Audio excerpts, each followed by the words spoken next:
ಇಲ್ಲಿ ಒಂದು ಹಂತದವರೆಗೆ ಎಲ್ಲವನ್ನ ಕೇಂದ್ರದವರು ಸರಿ ಮಾಡ್ತಾರೆ, ಕೇಂದ್ರದವರು ಇಂಟರ್ಫಿಯರ್ ಆಗ್ತಾರೆ. ಇಲ್ಲಿ ನಾವು ಅದನ್ನು ಭಾರಿ ದೊಡ್ಡ ರೀತಿಯಲ್ಲಿ ಚರ್ಚೆಗಳು ಮಾಡುವಂಥ ಅವಶ್ಯಕತೆ ಇರಲಿಲ್ಲ. ರಾಜ್ಯದ ಪಕ್ಷದ ವಿದ್ಯಮಾನಗಳನ್ನೆಲ್ಲ ಅವರು ತಿಳ್ಕೊಳ್ತಾರೆ ಅಂತ ಹೇಳುವಂಥ ಹಿನ್ನೆಲೆಯಲ್ಲಿ ಈ ಹಿಂದೆಲ್ಲ ಸ್ವಲ್ಪ ಮೈಲ್ಡಾಗಿ ನಮ್ಮ ಚರ್ಚೆಗಳೆಲ್ಲ ನಡೀತಾ ಇತ್ತು. ಆದರೆ ಯಾಕೋ ಏನೋ ಕೇಂದ್ರದವರು ಪಕ್ಷದ ಆಂತರಿಕ ಸಂಘರ್ಷವನ್ನು ಒಂದು ಕೊನೆಗೊಳಿಸುವಂಥದ್ದರಲ್ಲಿ ಭಾರಿ ದೊಡ್ಡ ಪ್ರಯತ್ನಗಳನ್ನು ಮಾಡದಿರುವಂಥದ್ದು. ನಮಗೆ ಎಲ್ಲರಿಗೂ ಕೋರ್ ಕಮಿಟಿಯ ಸದಸ್ಯರಿಗೆ, ನಾವು ಕೋರ್ ಕಮಿಟಿಯ ಸದಸ್ಯರಾಗಿದ್ದು ಅವರು ಸರಿಯಾದ ಸ್ಟೆಪ್ಸ್ ತಗೊಳ್ಳಿದ್ರೆ ನಾವೊಂದು ಆ ಸ್ಟೆಪ್ಸ್ ತಗೊಳ್ಳುವಂಥ ಮೂಡಿಗೆ ಅವರನ್ನು ಕನ್ವರ್ಟ್ ಮಾಡಬೇಕು ಅಂತ ಹೇಳುವಂಥದ್ದು ನಮ್ಮ ಮನಸ್ಸಿಗೆ ಬಂತು. ಅದಕ್ಕಾಗಿ ಈ ಬಾರಿಯ ಕೋರ್ ಕಮಿಟಿ ಇನ್ ಡಿಟೇಲ್ಡ್, ಸುದೀರ್ಘವಾಗಿ, ಹಲವು ಬಾರಿ ಮನಸ್ಸಿನ ಅಂತರಾಳದಿಂದ ಬರುವಂಥ ಮಾತುಗಳಿಂದ ಕೂಡಿ ಒಂದು ಈ ಸರ್ತಿ ಕೋರ್ ಕಮಿಟಿ ಭಾರಿ ಚೆನ್ನಾಗಿ ನಡೆದಿದೆ. ಭಾರಿ ಹಿಂದೆ ಈ ಕೋರ್ ಕಮಿಟಿಗಳು ಅದೇ ರೀತಿ ನಡೀತಾ ಇತ್ತು. ಆದರೆ ಕಳೆದ 3 ವರ್ಷಗಳಿಂದ ಈಚೆ ಕೋರ್ ಕಮಿಟಿ ಭಾರಿ ಪ್ರಭಾವಿಯಾಗಿ ಕೆಲಸ ಮಾಡ್ತಾ ಇರಲಿಲ್ಲ. ಮತ್ತು ಎಲ್ಲರೂ ಕೂಡ ಒಂದು ಪ್ಯಾಚಪ್ ಮಾಡುವಂಥದ್ದು, ಯಾರಿಗೂ ನೋವಾಗದ ರೀತಿಯಲ್ಲಿ ಮಾತಾಡುವಂಥದ್ದು, ಸತ್ಯ ಸಂಗತಿಗಳನ್ನು ಬಹಿರಂಗವಾಗಿ ಹೇಳಲಿಕ್ಕೆ ಸ್ವಲ್ಪ ಹಿಂದೆ ಮುಂದೆ ನೋಡುವಂಥದ್ದು, ಯಾರಿಗೂ ಏನೋ ಬೇಜಾರಾಗ್ತದೆ ಅಂತ ಹೇಳುವಂಥ ಸಂಗತಿಗಳನ್ನು ಮಾಡಿ ಪ್ರಾಯಶಃ ಇವತ್ತಿನ ಕರ್ನಾಟಕದ BJPಯ ಈ ಪರಿಸ್ಥಿತಿಗೆ ನಾವು ಕೋರ್ ಕಮಿಟಿಯವರು ಕೂಡ ಒಂದು ಪಾಲ್ದಾರರು ಅಂತ ನಾನು ತಿಳ್ಕೊಳ್ತೇನೆ. ಯಾಕೆಂತ ಹೇಳಿದರೆ ನಾವಲ್ಲಿ ಎಲ್ಲ ವಿಚಾರಗಳು ಎಲ್ಲ ಕಡೆಯಿಂದ ಬಂದದನ್ನು ಗಂಭೀರವಾಗಿ ಚರ್ಚೆ ಮಾಡುವಂಥ ಪ್ರಯತ್ನಗಳನ್ನು ಮಾಡದಿರುವಂಥದ್ದೇ ಸ್ವಲ್ಪ ಮಟ್ಟಿಗೆ ಕಾರಣೀಭೂತ ಅಂತ ನಾನು ತಿಳ್ಕೊಳ್ತಾ ಇದ್ದೇನೆ. ಆದರೆ ಇತ್ತೀಚಿನ ದಿನಗಳಲ್ಲಿ ಇದಕ್ಕೆ ಸರಿಯಾಗಿ ಕೇಂದ್ರದವರು ಕೂಡ ಕೋರ್ ಕಮಿಟಿಯಲ್ಲಿ ಯಾವುದು ಚರ್ಚೆ ಆಯಿತೋ ಆ ಚರ್ಚೆ ಆದಂಥ ವಿಚಾರಗಳನ್ನು ಒಂದು ಲಾಜಿಕಲ್ ಗಂಡಿ ತಗೊಂಡೋಗುವಂಥ ಪ್ರಯತ್ನಗಳನ್ನು ಅವರು ಕೂಡ ಮಾಡಲಿಲ್ಲ. ಇದಕ್ಕಾಗಿಯೇ ಈ ಬಾರಿಯ ನಮ್ಮ ಒಂದು ಕೋರ್ ಕಮಿಟಿ ಅದು ನಿಜವಾದ ಒಂದು ಆಂತರಿಕ ವಿಚಾರಗಳನ್ನು ಚರ್ಚೆ ಮಾಡುವಂಥದ್ದಲ್ಲಿ ಯಶಸ್ವಿಯಾಗಿದೆ ಅಂತ ನಾನು ತಿಳ್ಕೊಳ್ತಾ ಇದ್ದೇನೆ. ಕಾರ್ಯಕರ್ತರ ಮನಸ್ಸಿನ ಭಾವನೆಗಳನ್ನು ಪ್ರತಿಬಿಂಬಿಸುವಂಥ ಒಂದು ಸಣ್ಣ ಪ್ರಯತ್ನ ಮೊನ್ನೆ ನಡೆದಿದೆ. ಒಂದೇನು ಅಂತ ಹೇಳಿದರೆ ಸಂಘಟನಾ ಪರ್ವ ಅಂತ ಹೇಳಿ ನಮ್ಮ ಪಕ್ಷದ ಒಳಗಿನ ಆಂತರಿಕ ಕಚ್ಚಾಟದ ಪರ್ವತ ಉಂಟಲ್ಲ, ಅದನ್ನು ಒಂದು ರೀತಿಯಲ್ಲಿ ಸರಿ ಮಾಡುವಂಥ ಪ್ರಯತ್ನ ನಾವು ಮಾಡದಿದ್ದರೆ ಯಾವ ಸಂಘಟನಾ ಪರ್ವ ಆದರೂ ಅದು ಪುಸ್ತಕದಲ್ಲೇ ಇರ್ತದೆ ಹೊರತು ಪ್ರಾಕ್ಟಿಕಲ್ ಆಗಿ ಪಕ್ಷದ ಸಂಘಟನೆಯನ್ನು ಒಂದು ಹಂತಕ್ಕೆ ತಗೊಂಡೋಗ್ಲಿಕ್ಕೆ ಸಾಧ್ಯ ಆಗುವುದಿಲ್ಲ. ಮತ್ತು ಕಾರ್ಯಕರ್ತರಿಗೆ, ಸಾಮಾನ್ಯ ಮತದಾರರನ್ನು ಮತ್ತು ಸಾಮಾನ್ಯ ಪ್ರಜೆಗಳನ್ನು ನಾವು ಭೇಟಿಯಾಗಲಿಕ್ಕೂ ಸಾಧ್ಯ ಆಗದಂಥ ಪರಿಸ್ಥಿತಿ. ಯಾಕೆಂತ ಹೇಳಿದರೆ ಇವತ್ತು ಎಲ್ಲಿ ಹೋದರೂ ಕೂಡ ಸರ್ ಫಸ್ಟ್ ನೀವೆಲ್ಲ ಒಂದು ಒಟ್ಟಾಗಿ, ಫಸ್ಟ್ ನೀವೆಲ್ಲ ಒಂದು ಸರಿಯಾಗಿ ನಿಮ್ಮ ಜಗಳ ನಿಲ್ಲಿಸಿ, ಬೀದಿ ನಾಟಕಗಳು ಸಾಕು ಅಂತ ಹೇಳುವಂಥದ್ದನ್ನು ಸಾಮಾನ್ಯ ರಾಜ್ಯದ BJPಯ ಪರವಾಗಿರುವಂಥ ಮತ್ತು BJPಗೆ ಆಶೀರ್ವಾದ ಮಾಡಿದಂಥ ಎಲ್ಲ ಪ್ರಜೆಗಳು ಹೇಳ್ತಾ ಇರುವಂಥದ್ದು ನಮ್ಮ ಮನಸ್ಸಿಗೆ. ಅದು ಮೊನ್ನೆ ಸುದೀರ್ಘವಾದಂಥ ಚರ್ಚೆ ಆಗಿದೆ. ಚರ್ಚೆಯಲ್ಲಿ ನಾವು ಎಲ್ಲೆಲ್ಲಿ ತಪ್ಪಾಗಿದೆ, ಎಲ್ಲೆಲ್ಲಿ ಸರಿಯಾಗಿದೆ, ಹಲವಾರು ಸಂಗತಿಗಳನ್ನು ನಾವು ಮಾಧ್ಯಮದ ಮುಂದೆ ಹೇಳಲಾಗದನ್ನು ಕೂಡ ನಾವು ಚರ್ಚೆ ಮಾಡಿದ್ದೀವಿ. ಅಲ್ಲಿ ತುಂಬ ರೀತಿಯಲ್ಲಿ ಚರ್ಚೆ ಮಾಡಿದ್ದೀವಿ.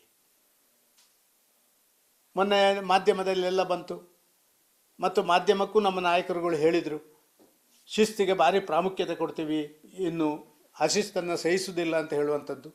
ಅದಕ್ಕೆ ಪ್ರಾರಂಭಗಳನ್ನು ಮಾಡಲಿಕ್ಕೆ 2 ಜನ BJPಯ MLAಗಳು, ಮಂತ್ರಿಗಳಾಗಿದ್ದವರು, ಬೇರೆ ಪಕ್ಷದಿಂದ ಬಂದವರು, ನಮ್ಮ ಜೊತೆ ಇದ್ದವ್ರ ಮೇಲೆ ಆ್ಯಕ್ಷನ್ ತಗೊಳ್ಬೇಕು ಅಂತ ಹೇಳುವಂಥದ್ದು.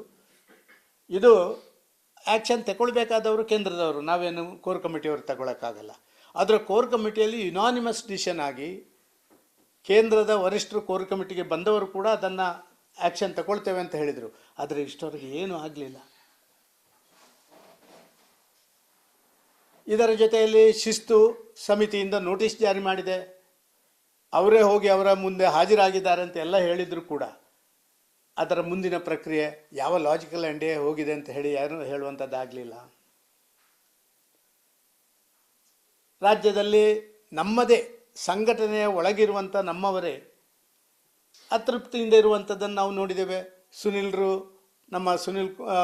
ನಮ್ಮ ಜನರಲ್ ಸೆಕ್ರೆಟರಿ ಅವರು ನನ್ನನ್ನು ದಯವಿಟ್ಟು ರಿಲೀವ್ ಮಾಡಿ ಅಂತ ಅಧ್ಯಕ್ಷರಲ್ಲಿ ಕೇಳುವಂಥದ್ದು ಮಾಧ್ಯಮದಲ್ಲಿ ಬಂದದನ್ನು ನಾವು ಕಂಡಿದ್ದೇವೆ. ಇನ್ನೊಬ್ಬ ಜನರಲ್ ಸೆಕ್ರೆಟರಿ ಯಾವುದೇ ಭಾರಿ ದೊಡ್ಡ ಕಾರ್ಯಕ್ರಮಗಳಲ್ಲಿ ಭಾಗವಹಿಸದೆ ತಾವು ಇಲ್ಲಿ ಇರಬೇಕೋ ಬೇಡೋ ಅಂತ ಹೇಳುವಂಥದ್ದನ್ನು ಆಲೋಚನೆ ಮಾಡ್ತಾರೆ ಅಂತ ಹೇಳುವಂಥದ್ದು ಕೂಡ ಬಂದಿದೆ. ನಾವು ನೇರವಾಗಿ ಇದನ್ನೆಲ್ಲ ಪ್ರಶ್ನೆ ಮಾಡಿದೆವು ಮೊನ್ನೆ. ಕರ್ನಾಟಕದ BJPಯ ಬಗ್ಗೆ ಕೇಂದ್ರದಲ್ಲಿ ಏನು ಮಾಹಿತಿ ಇದೆ ದಯವಿಟ್ಟು ನಮಗೆ ತಿಳಿಸಿ. ಯಾಕೆ ಅಂತ ಹೇಳಿದರೆ ಇಲ್ಲಿಯ ಗ್ರೌಂಡ್ ರಿಯಾಲಿಟಿ ನಿಮಗೆ ಗೊತ್ತಿಲ್ಲದಿದ್ದರೆ ನಾವು ಚರ್ಚೆ ಮಾಡ್ತೀವಿ ಅಂತ ಹೇಳುವಂಥ ಬಲವಾದ ಮಾತುಗಳನ್ನು ಹೇಳಿದೆವು. ನಮ್ಮ ಸಂಘಟನಾ ಪರ್ವ ಅಂತ ಹೇಳುವಂಥದ್ದು ಇವತ್ತು ಸುಮಾರು 75 ಲಕ್ಷ ಮೆಂಬರ್ಶಿಪ್ ಆಗಿದೆ ಅಂತ ನಮಗೆ ವರದಿಗಳಿದ್ದಾವೆ. ನಾವು ವಾರಿ 75 ಲಕ್ಷ ಮೆಂಬರ್ಗಳನ್ನು ಮಾಡಿಕೊಂಡ್ರು ಅಂತ ಹೇಳಿದರೆ ಆ ಮೆಂಬರ್ ಆದವರೆಲ್ಲರೂ ಕೂಡ ಮೋದಿಯವರು ಈ ದೇಶಕ್ಕೆ ಬೇಕು, ಅದಕ್ಕಾಗಿ ಈ ಪಾರ್ಟಿಯಲ್ಲಿ ನಾನು ಇರಬೇಕು ಅಂತ ಮಾಡಿದ್ದಾರೆ ಹೊರತು ಕರ್ನಾಟಕದ BJP ಭಾರಿ ಚೆನ್ನಾಗಿದೆ ಅಂತ ಹೇಳಿ ಅವರೇನು ಮೆಂಬರ್ ಆದವರಲ್ಲ. ಇದನ್ನೆಲ್ಲವನ್ನು ಚರ್ಚೆ ಮಾಡುವಂಥ ಸುದೀರ್ಘವಾದಂಥ ಕೆಲಸ ಕಾರ್ಯಗಳನ್ನು ನಾವು ಮೊನ್ನೆ ಮಾಡಿದ್ದೇವೆ. ಒಂದಷ್ಟು ಮಾಹಿತಿಗಳು ಲಭ್ಯ ಆಗಿದೆ, ಒಂದಷ್ಟು ಮಾಹಿತಿಗಳನ್ನು ನಾವು ನೇರವಾಗಿ ಕೊಟ್ಟಿದ್ದೀವಿ. ಇದರ ಆಧಾರದಲ್ಲಿ ನಡಿಬೇಕು ಅಂತ ಹೇಳಿದ್ದೀವಿ. ಕೋರ್ ಕಮಿಟಿಯವರನ್ನು ವಿಶ್ವಾಸಕ್ಕೆ ತಗೋಬೇಕು. ಕೋರ್ ಕಮಿಟಿ ಅಂತ ಹೇಳಿದರೆ ಕೋರ್ ಕಮಿಟಿಯಲ್ಲಿ ಇರುವಂಥವರೆಲ್ಲ ನಮ್ಮ ಕೋರ್ ಕಮಿಟಿಯಲ್ಲಿರುವರು ಒಂದು ಮಾಜಿ ಅಧ್ಯಕ್ಷರುಗಳು, ಮಾಜಿ ಮುಖ್ಯಮಂತ್ರಿಗಳು, ಮಾಜಿ ಉಪಮುಖ್ಯಮಂತ್ರಿಗಳು, ಮಾಜಿ ರಾಷ್ಟ್ರೀಯ ಪ್ರಧಾನ ಕಾರ್ಯದರ್ಶಿಗಳು. ಆದ ಕಾರಣ ಇಡೀ ರಾಜ್ಯದ ಎಲ್ಲ ಪಲ್ಸನ್ನು ತಗೊಂಡಂಥ ಕೋರ್ ಕಮಿಟಿ ಅದು ಒಂದು ನಿರ್ದಿಷ್ಟವಾದಂಥ ಇಂಥದ್ದೇ ಒಂದು ಹೆಜ್ಜೆ ಮುಂದೆ ಇಡಬೇಕು ಅಂತ ಹೇಳುವಂಥ ಸಲಹೆ ಕೊಡುವಂಥ ಒಂದು ಮೇಯ್ನ್ ಬಾಡಿ ಆಗುವಂಥದ್ದಲ್ಲಿ ನಾವೆಲ್ಲ ಸ್ವಲ್ಪ ಮಟ್ಟಿಗೆ ವಿಫಲರಾಗಿದ್ದೇವೆ. ಈಗ ಅದು ಆಗಬೇಕು ಅಂತ ಅನ್ನಿಸಿದೆ. ಅದಕ್ಕಾಗಿಯೇ ನಾವು ಮೊನ್ನೆಯ ಚುನಾವಣಾ ಪರ್ವವನ್ನು ತಗೊಂಡ ಮೇಲೆ ಏನು ನಿಜವಾದ ರೂಲ್ಸ್ ಆ್ಯಂಡ್ ರೆಗ್ಯುಲೇಷನ್ಸ್ ಇದೆಯಾ ಅದರ ಆಧಾರಿತವಾದಂಥ ಪ್ರಕ್ರಿಯೆ, ಅದು ಚುನಾವಣಾಧಿಕಾರಿಯಿಂದ ಇರ್ಬೋದು ಅಥವಾ ಅದರ ಕೆಳಗಿನ ಹಂತದ ಚುನಾವಣಾಧಿಕಾರಿಗಳಿಂದ ನಡೀಲಿಲ್ಲ. ಇದೆಲ್ಲ ಮೊನ್ನೆ ಬಹಿರಂಗ ಆಯಿತು.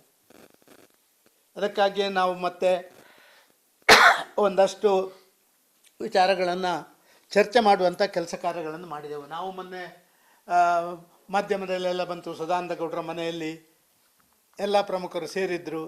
ನಿಜ, ಸೇರಿದ್ದು ನಿಜ. ಆದರೆ ಅದು ಯಾವುದೇ ಗುಂಪುಗಾರಿಕೆ ಮಾಡಲಿಕ್ಕೆ ಮತ್ತೊಂದಕ್ಕಲ್ಲ. ನಮ್ಮ ಕೋರ್ ಕಮಿಟಿಯಲ್ಲಿ ಆದಂಥ ಚರ್ಚೆಗಳನ್ನು ಅನುಷ್ಠಾನಕ್ಕೆ ತರಲಿಕ್ಕೆ ಏನೆಲ್ಲ ಮಾಡ್ಬೋದು ಅಂತ ಹೇಳೋದಕ್ಕಾಗಿ ನಮ್ಮ ಮಾಜಿ ಮುಖ್ಯಮಂತ್ರಿಗಳು, ಉಪಮುಖ್ಯಮಂತ್ರಿಗಳು ಮತ್ತು ಹಿಂದೆ ಸಂಘಟನೆಯಲ್ಲಿ ಕೆಲಸ ಮಾಡಿದಂಥವ್ರು ಎಲ್ಲರೂ ಸೇರಿಕೊಂಡು ಚರ್ಚೆಗಳನ್ನು ನಾವು ಮಾಡಿದ್ದೇವೆ.